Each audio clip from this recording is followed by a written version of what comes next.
Hello folks! Now we are going to learn about simple past.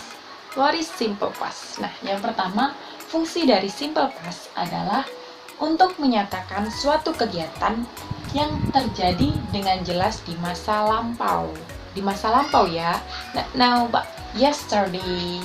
Bisa time signal yang kita gunakan bisa yesterday, last night, this morning, blah blah blah ago, last week, last years, and stuff. Kemudian di simple past itu ada dua sentence. Yang pertama ada verbal sentence. Apa sih verbal sentence itu? Nah, verbal sentence adalah kalimat yang menyatakan subjek melakukan kegiatan atau verb. Nah, sekarang form dari verbal sentence. Nah, yang pertama ada positif, kita menggunakan subjek plus verb 2 plus objek. Karena simple past ya, jadi kita menggunakan bentuk lampau verb 2. Kemudian negatif, subjek plus did plus not or didn't plus verb 1 plus objek. Nah, kenapa ini menggunakan verb 1? Karena did sudah menyatakan bentuk lampau dari do. Kemudian interrogatif ada did or didn't plus subjek plus verb 1 plus objek. Dan jangan lupa question mark.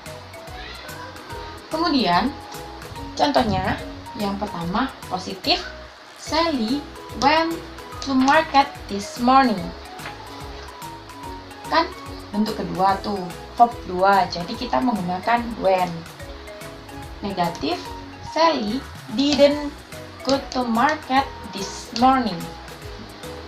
Jangan pakai when lagi, kita berubah menjadi go. Kemudian di interrogatif, did Sally go to market this morning? Nah, gitu. Kemudian yang kedua ada nominal sentence. Nominal sentence adalah kalimat yang menyatakan subjek tidak melakukan pekerjaan. Di sini kita ganti dengan komplement atau ana, adjektif, noun, and adverb. Dan adverb sendiri ada 3, ada time, place, sama manner.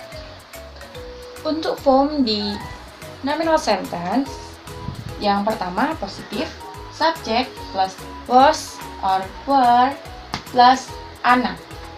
Negatif, subject plus was or were plus not plus ana. Dan yang interrogatif, was or were plus subject plus ana, dan jangan lupa question mark. Nah, di sini kapan kita menggunakan was? Jika subjek I, he, she, it. Dan kita menggunakan were saat subjek you, they, we. Langsung contoh ya. Contohnya positif. They were in Bali yesterday. Negatifnya, they were not in Bali yesterday.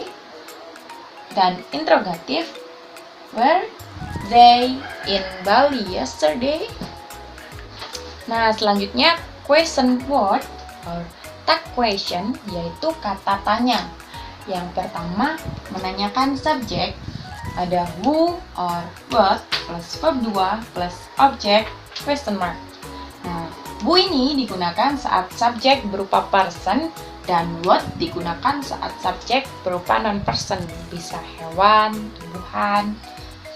Kemudian verb 2 karena past tense. Nah, kemudian jika menanyakan objek, ada whom, what, plus did, plus subject, plus verb 1 question mark. Nah, whom juga sama digunakan saat objek person, dan what digunakan saat objek non-person. Kemudian saat menanyakan verb, what, plus did, plus subject, plus do.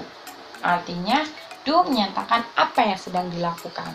Kemudian, question word yang lain bisa question word plus did plus subject plus 1 plus object plus question mark. Nah, contoh ya, Syahrul loved many girls last years. Yang pertama, Syahrul, subject dan person kita menggunakan who. Selanjutnya, verb 2, loved many girls last years. Nah, siapa yang mencintai banyak gadis tahun lalu? Kemudian yang kedua, loved, menanyakan kata kerja. What did Syahrul do? Kemudian yang ketiga, many girls, yaitu objek, di mana objek many girls adalah person. Jadi kita menggunakan whom. Whom did Syahrul love? Kembali ke verb 1. Kemudian yang keempat, last years, keterangan waktu. Kita menggunakan when did Syahrul love many girls? Nah, itu tadi penjelasan mengenai simple past, di mana simple past ini berfungsi untuk menyatakan suatu kegiatan yang terjadi dengan jelas di masa lampau. Nah, biasa kita temui pada recount text, karena recount text menggunakan past tense, yaitu membahas mengenai peristiwa sejarah atau pengalaman pribadi ataupun pengalaman orang lain yang terjadi di masa lampau. Semoga video ini bermanfaat. Saya undur diri. Hasta la vista.